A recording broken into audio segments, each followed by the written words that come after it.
আজ বিশ্ব পর্যটন দিবস 2024। বিশ্বের অন্যান্য দেশের মতো বাংলাদেশ বেসামরিক বিমান পরিবহন ও পর্যটন মন্ত্রণালয়ের উদ্যোগে বিশ্ব পর্যটন দিবস 2024 যথাযথভাবে উদযাপিত হচ্ছে।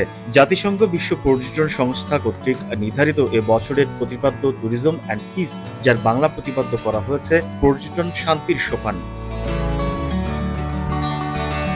দিবসটি উপলক্ষে বাংলাদেশ পর্যটন কর্পোরেশন ও বাংলাদেশ ট্যুরিজম বোর্ড সহ বিভিন্ন পর্যটন সংস্থা নানা অনুষ্ঠানের আয়োজন করেছে।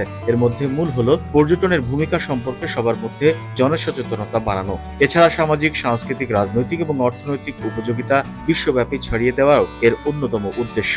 দিবসটি উপলক্ষে রাষ্ট্রপতি মোহাম্মদ শাহাবুদ্দিন এবং পর্যটন মন্ত্রণালয়ের দায়িত্বে নিয়োজিত প্রধান উপদেষ্টা ডক্টর মোহাম্মদ ইউনূস পৃথক পৃথক বাণী দিয়েছেন।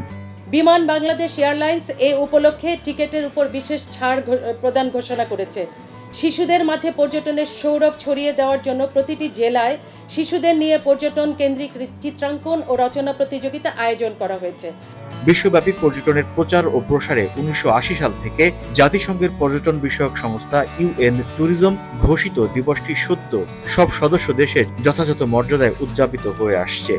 আমাদের স্টেপ বাই স্টেপ কিছু কাজ করতে হবে। আমাদের আশেপাশে যেই সাউথ এশিয়ান কান্ট্রিগুলো আছে তাদের সাথে ক্রস বর্ডার ট্যুরিজম, তাদের ট্যুরিস্টদেরকে আমরা কিভাবে আমাদের দেশে আনতে পারি। তো এরকম ক্রস বর্ডার ট্যুরিজমগুলো আমাদেরকে আসলে ডেভেলপমেন্ট করা উচিত।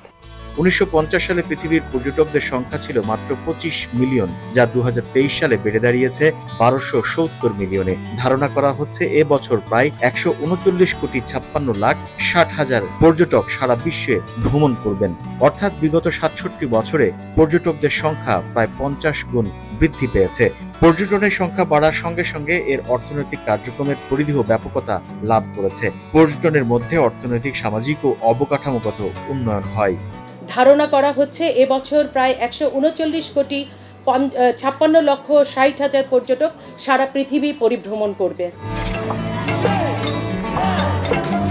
The news Bangladesh desk report.